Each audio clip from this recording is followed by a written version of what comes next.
I can remember my first game like it was yesterday. It was in 1976, so the Flyers were the reigning two-time Stanley Cup champions. I was playing with Bob Clark and Bill Barber, and we were playing the Rangers. We won the game. I missed sort of an open net. It was about the size of a soccer net in my mind, and I missed it. So I remember a lot of things about the game, and it goes by in the blink of an eye. It really does. And you need to take each day like it's your last and make the most of that day.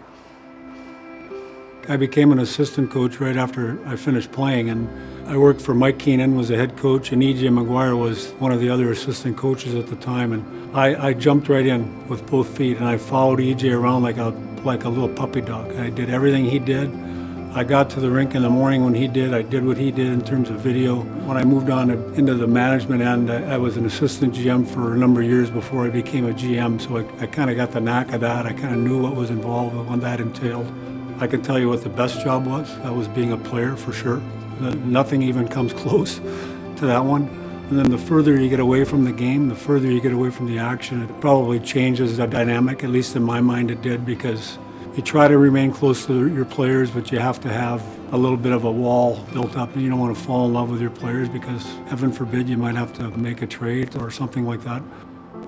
Rick Tocchet, he characterizes what a Flyer is.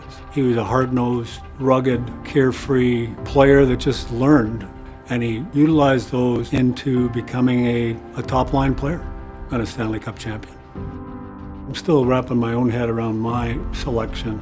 I was incredibly lucky and fortunate to land with the Flyers, be drafted by the Flyers, and start with a team that was so veteran savvy and obviously had won. I mean, just to be around those guys at that time was an incredible learning experience for me. I was fortunate and blessed to be able to do all the things I did for the Flyers organization. Dropped the gloves and went right at it.